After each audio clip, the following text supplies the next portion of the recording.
welcome to another episode of Pillow Talk with Kate, hosted by yours truly, Kate Eipel, and all of my other alter egos, which you will see later on in this episode. I'm so excited. Today we're gonna start unraveling the taboo topic of fetishes, BDSM, and kink. So if you have any questions on those or you want to learn a little bit more, stick around because we're going to pull at that taboo thread and start unraveling what the deal is.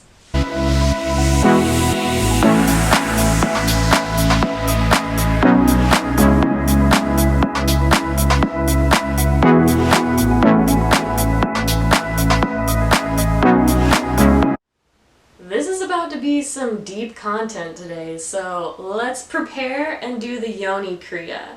For the Yoni kriya, you sit however you'd like, sitting up nice and tall. I like to lean up against something. These pillows, you want to keep a straight spine as much as you can. You can cross at the ankles or sit butterfly pose. Then you're going to bring your hands together, bringing the pinkies and the thumbs to touch. The palms can touch as well. Fingers are open. You're just going to hold it above your womb. Guys, if you're watching, you can do this too. With the breath, you're going to inhale through the nose, exhale out the mouth, inhale through the mouth, exhale through the nose, inhale through the nose, and exhale out the mouth, and then inhale through the mouth. And you repeat that. We're going to do it for 1 to 3 minutes. I'll decide. Get ready with your hands, hold it at the womb. I'm going to play some music. Deep breath in. Roll the shoulders up and down. Eyes roll up to the third eye and down. Like you're tracing the spine with your eye. And exhale out the mouth.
How do we feel now? So typically you do that for 11 minutes and it's great to do before you go to bed. It really helps calm the nervous system, gets you in touch with your femininity. Fetishes. Now, I'm no expert on fetish and fetishism, but I will share what I do know. Okay, so let's just get into it. Fetishes is a desire it's a desire for something that is considered out of the norm or abnormal to the sexual desire that is needed to have sex and to reach that climax. So some examples of fetishes are impact play, and that can be spanking, flogging, role playing, their foot fetish. Foot fetish is a big one, and it's not just like feet, but it can be like specifically toes or even like shoes and boots. Like anal sex can be a fetish, lingerie, group sex, sensation play, which is, it's in the name, right? Sensation play. Using slight touches or maybe being a little bit more forceful. It's really the sensations that you experience during sex that can be more exciting and become needed in order to get you to your climax. And then orgasm control is a big one, bondage, and also psychological play, which can be seen as like a kind of mind control in the BDSM world. Dominatrix or doms can use that as like a humiliation tactic, but it can even go deeper in that, down that rabbit hole. And we'll talk more about that later on in this episode. And then voyeurism is also a fetish. I'm interested in some of that. So the word fetishism originates from the Portuguese word fetiche. I'll put the spelling and all that in the scroll bar. If you don't watch these episodes and you listen to them on something like Spotify, you actually miss a lot of funny little content and also just nice little footnotes. Like I was saying, the word fetishism comes from the Portuguese word fetiche, and that means obsessive fascination. And when fetishism is referred to, or having a fetish, it means that a particular individual is aroused by a non-genitalia body part or an inanimate object. And this arousal of either an inanimate object or a non-genitalia body part becomes a sexual fixation, and it's something that this individual needs in order to be sexually aroused. Fetishes versus kink. Now, a lot of people tend to have started in like the past decade, have actually started using the word kink in place of fetish and using them more interchangeably as though the two are the same. And here's the thing, they're not the same. They just are not. Where a fetish is something that you need. It becomes a sexual necessity because you won't be aroused without this thing. And that can be a physical object, or it can be a sexual act itself. And kink is more of an exploration of things that might not be considered the norm for sex, and it's also about variety. So kink is an umbrella term, and a lot of fetishes are kinks, but not all kinks are fetishes. So I'm going to say that again. Most fetishes are kinks, but not all kinks are fetishes. Sometimes fetishes can be problematic and dangerous because you can go so far into your fetish that it becomes a lifestyle and that becomes part of your identity. Going back to foot fetish, if you have a foot fetish, you might be able to find someone who's okay with that or can go along with that for a while. But typically what happens is if someone has a fetish and they're a little bit more on the extreme side, their partner or partners will get a little deterred by that and start to pull away, and when that happens, then they're going to be looking for the next person. So they're always on a hunt looking for the next person for their foot fetish. I've also like leg fetishes, and like just like the act of massaging people is also a fetish. I've had my encounters with that too. Okay, real quick personal story about that, because I know we're all thinking about it. One time I was walking to a yoga class and I met this photographer, and he offered to do free headshots for me, and I needed new headshots, so I was like, sure, why not? I was on my way to a yoga class. I was trying to embrace the whole yogi philosophy and just like be mindful and accepting of other people, and I was like, I really don't know him, I'm not going to judge him right away. And then like we do the headshot photo shoot, and I was smart about it, so whenever you're meeting someone and you don't know this person, always tell a friend, like always tell a friend, and have plans afterward. Or if you don't have plans, tell a friend and be like, in an hour, call me if like I don't text you or I don't hear from you. Like, it doesn't have to be an hour, it can be whatever time limit you want, but I specifically wanted this to be an hour experience, and I was actually going to meet my friend, so it was perfect. And I even told her, I was like, hey, I have this thing, and like I don't really know how I feel about this person, haven't met him before, and she's like, okay, be careful, I'll call you if I don't hear from you. And I was like, great, give me 90 minutes. My goal is to be out of there in an hour, so like this will give me like 30 minutes of a buffer window. He edits gives me the photos, and then he's like, what do you do for side work? And I was like, what do you mean? And he's like, well, I have an opportunity if you're interested for making side money.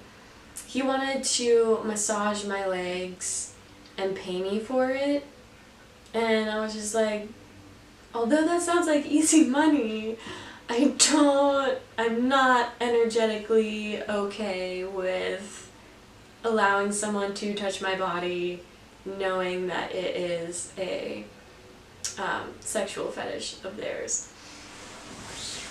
So yeah, and now that was my little story about leg fetishes. I haven't run into foot fetishes. I know a few people that actually have either been like foot models for that or explored the foot fetish thing like in their college days, but I have not. That's when fetishes can potentially be problematic, because you're always looking for new people to engage in this fetish with you. Whereas with kink, that is something that you and your partner, talk about beforehand or have this understanding about it. And kink is not always necessary to get sexually aroused. It is, again, something for exploration and variety. Alright, so I want to talk about how, going back to the topic that not all kinks are fetishes and most fetishes are kinks, though, something that could fall under both is the topic of BDSM. And for those of you who aren't too familiar about it, the BD stands for bondage and discipline, and then the DS also stands for dominance and submission, and then the SM is for sadism and masochism. So you can see that it stands for quite a few different things. That's why some people kind of get confused, and I'm not going to speak too much about the BDSM world on here in this episode. I feel like if people are interested, I might make another one, but honestly, there is so much you could talk about with BDSM, and it's really its own culture, and then there are different subcultures from that, and I'm not too well versed in all of that personally, so I only am going to speak to what I know, and if anyone has questions, you can always comment with them, and I will connect with you and get back to you on those questions. Or if you want to see more content about BDSM, let me know, and I'll happily do some research. Maybe I'll invite in a guest to do that, to interview and talk about BDSM stuff. And while we're talking about BDSM, something that's common is that when people say kink, they assume that it's like all forms of BDSM. that kink is BDSM, and that's not true. Kink is a part of BDSM, but I believe that you can also have experienced kink without it going into the BDSM side. So in the BDSM world, there's usually someone who's the dominant person, dominatrix if it's feminine, and then also someone who's more submissive, and that's the dominant one is the one who's usually more bossy, more pushy, giving more orders, and the submissive is the one who, you know, they're submissive, they're taking, they're doing what the dom is asking for, so they're the ones that are going along with it, so to speak. With kink and BDSM, like bondage, being tied up is a big thing, like handcuffs, these are more wrist cuffs, are a thing. And I'm actually gonna tell you, I enjoy being tied up sometimes. It's nice. Then, and bondage is like a whole other world because there are different types of being tied up. There are different names for certain ones, and there's certain techniques to do rope tying and knotting. It's become like an art form, really. Oh, shibari is the word for the Japanese art form of bondage tying, though kinbaku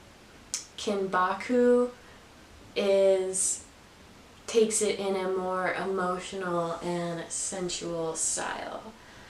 I'm also probably not pronouncing those names correctly, but Karen's gonna put it in the scroll bar, so you will see how it is spelled, and apologies if I didn't pronounce them correctly. I struggle with those two words. Being tied up is fun, at least for me. You know, it's not for everyone, but like I said, I like to explore things, and when you engage in a sexual act where you are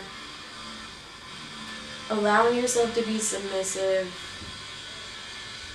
it's important that you trust the other person, of course. Like, you don't just want to do it with someone you just meet. You want to make sure there's trust, and you always want to have a safe word. Like, if things get too intense or you don't feel comfortable, you need to agree on a word with your partner beforehand, so you know.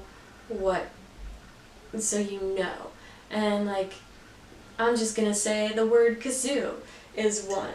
So if you start to think that things are a little too intense or too much, or maybe the handcuffs are too tight, you can say kazoo, and your partner has to just stop and check in.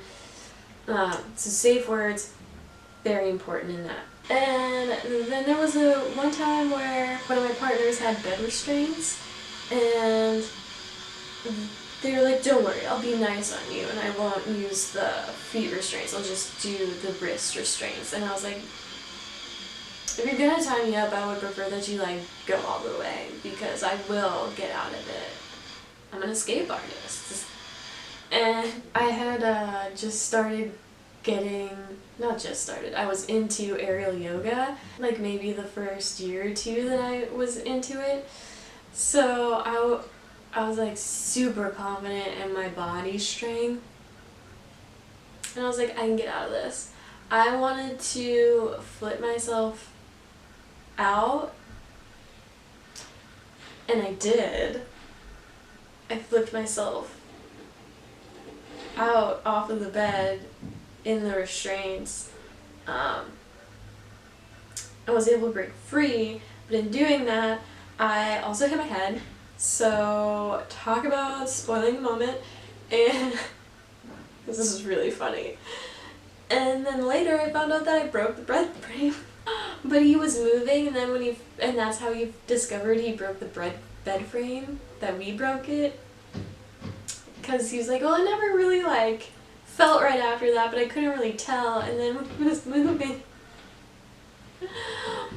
he like got to the part where he was ready to pack up his bed, and then he saw the bed frame was broken. He's like, oh, I guess I'm just gonna leave this here. What do you do? Yeah, so fetishes are more of a sexual fixation, and the psychology behind fetishes is actually quite interesting. Why fetishes? How does someone get a fetish or pick up a fetish?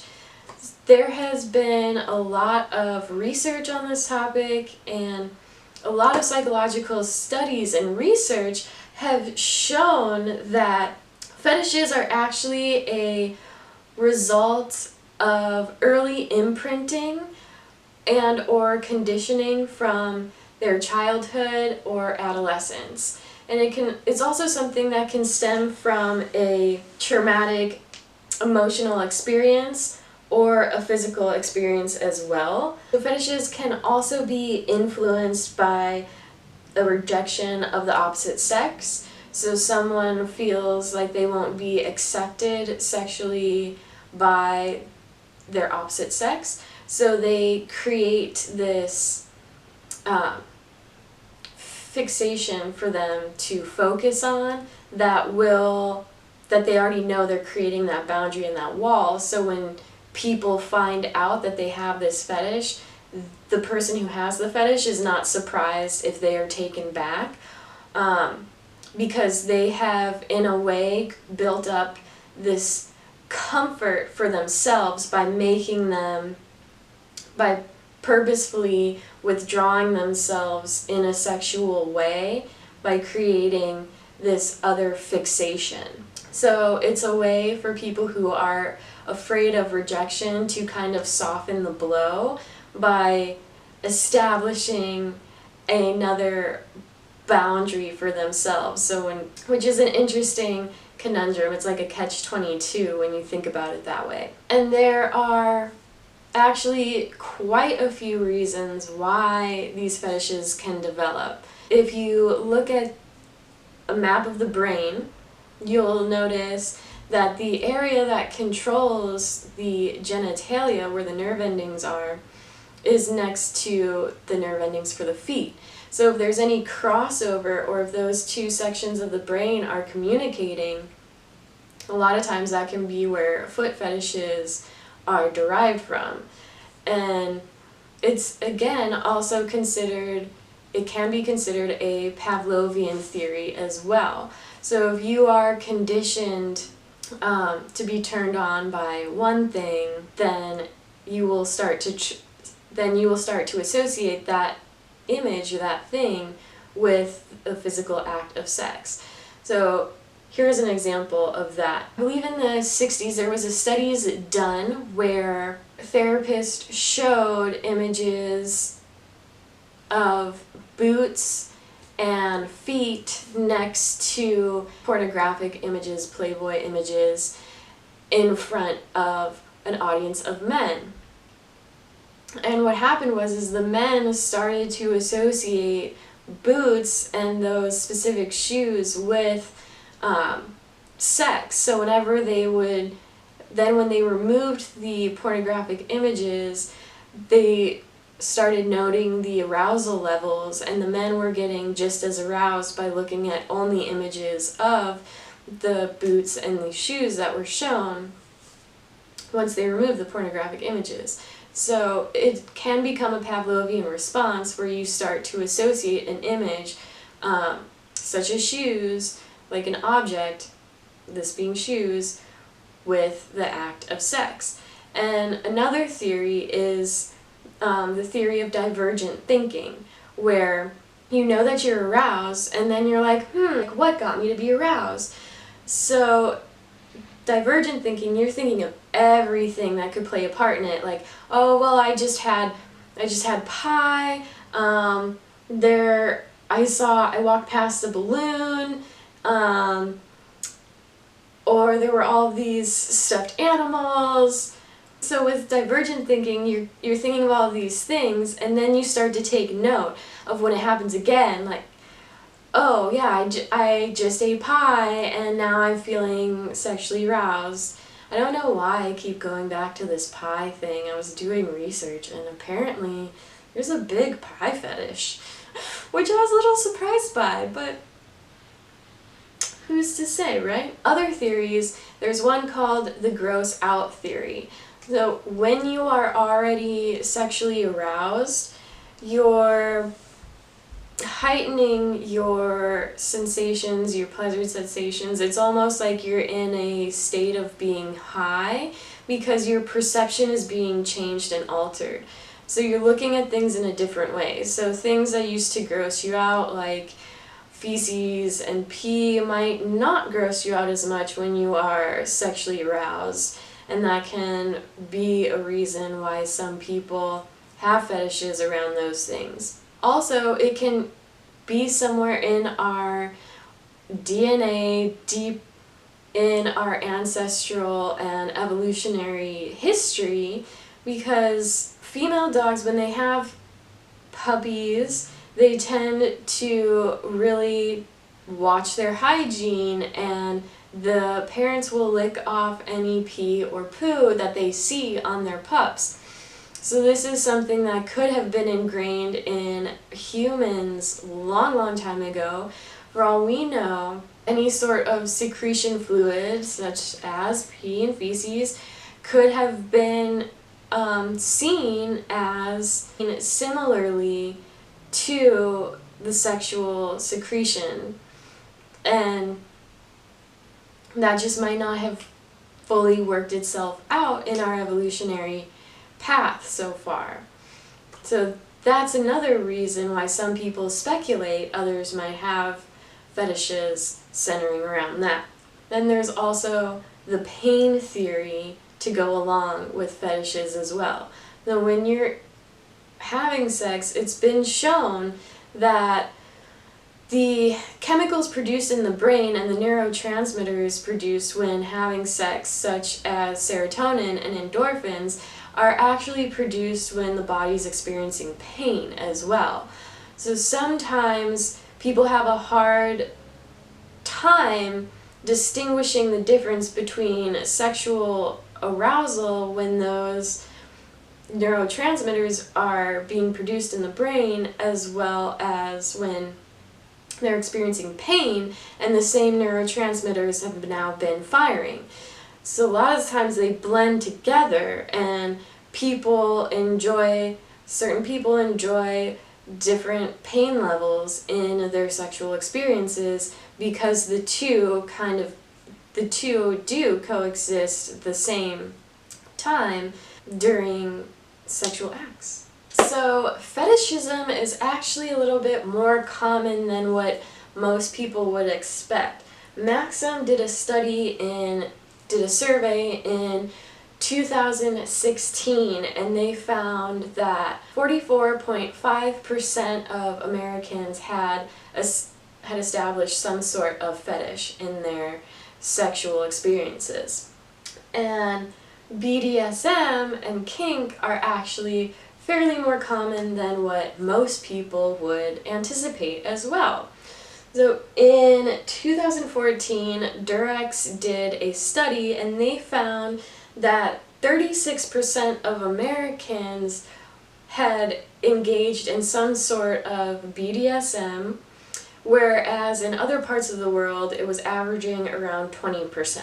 Then in 2017, the Journal of Sexual Medicine conducted another survey, and they found that it was actually at 50% of people had engaged in some sort of BDSM activity. Because I find it interesting that these things are becoming more common, and I guarantee you a lot more people have started playing around in the kink and BDSM world, especially with quarantine and corona, because if you're, quarantined and told to stay at home with your significant partner, might as well spice things up, try things.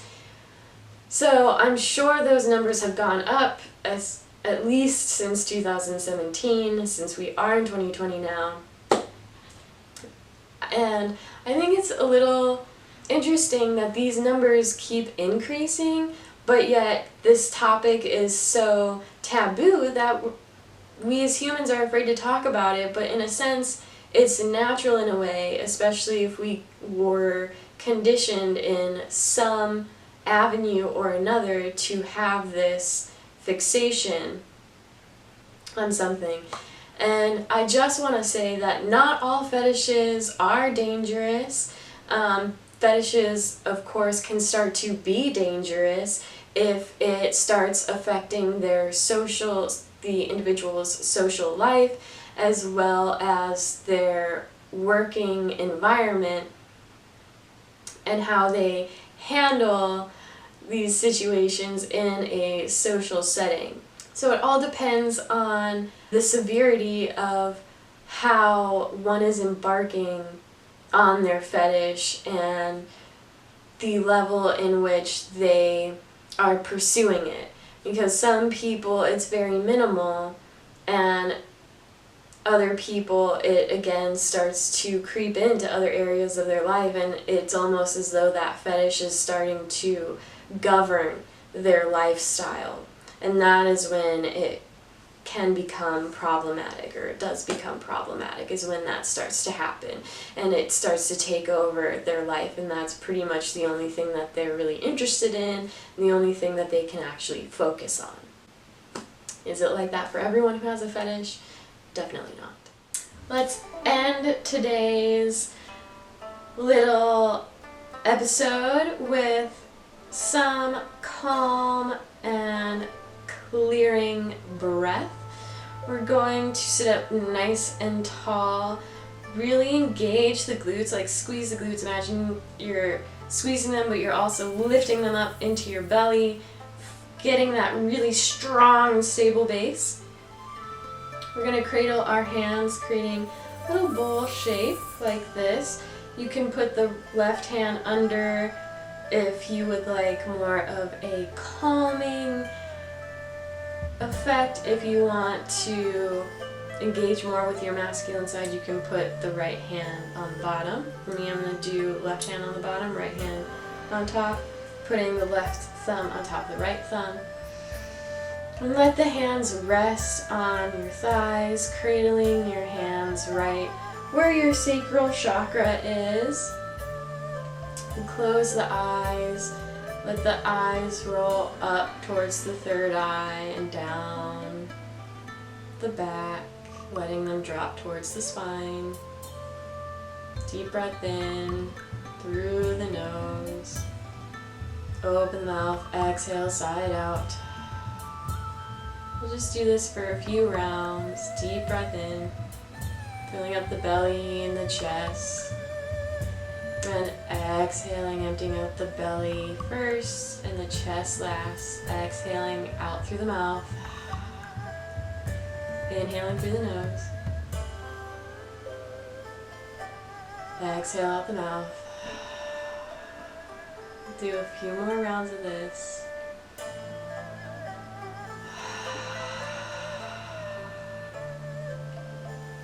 With each exhale, really pull the core up and in. And empty out fully.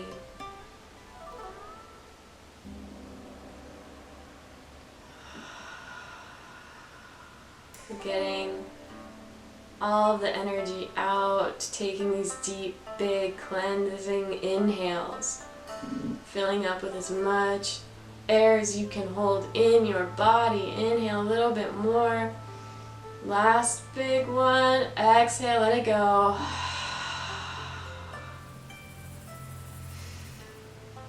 Beautiful. Release the hands, shake out the arms. If you'd like, you can keep the eyes closed. You can gently blink them open. Don't you feel a little bit more centered now? I love that breath. It's really good. Just drop into the body. It's a great way to forget about everything that's going on. As you're solely focusing on just each inhale, taking in more and more air, and on the exhales, really give yourself the permission to fully squeeze everything out. And by doing that for 3 minutes, you feel very refreshed. Sometimes I feel like I'm almost floating, like I'm in this, like my head's in the clouds and I'm just looking down on everything. It's a beautiful feeling. So if you have 3 minutes to dedicate to that every so often, at least 3 times a week, you will start to feel a major difference in how you react to really just anything around you, the situations when you get stressed, because you'll remember that breath and your body will go back to it.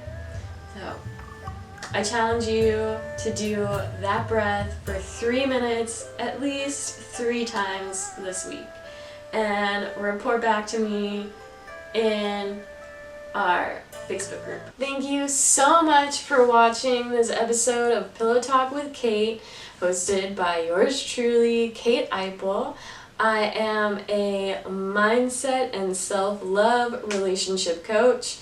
It is something that I've created this YouTube series for, is to, one, break down the barriers of talking about sex and relationships, all the things that are considered taboo, because they're part of our everyday life. We've just been taught and conditioned to ignore them and push them aside and pretend like they aren't there. And that's why there's all this stigma around sex and what it means to be in a romantic relationship and what it means to be a perfect partner to somebody. So this YouTube series was created to really expose all of that and get down to the nitty-gritty. Please comment, like, share it if you find that this is enjoyable content, as a fun way to learn and digest new information. And if you are craving more of this, then stay tuned. Every week there will be a new episode of Pillow Talk, and I've created a Pillow Talk Facebook community. We have our own private group. So if you want to meet like-minded people who are interested in all of these topics as well, because you feel like you might be alone, check out the link in the description and join our Facebook group. Everyone's membership is approved by me. I take no creepers into this group. It is only people who I know have a general interest in wanting to learn more about sex and relationships and how to feel more confident and comfortable within your own individuality before taking that into a relationship. Alright, thank you so much for watching and tuning in. My heart goes out to all of you. Namaste, my bunnies.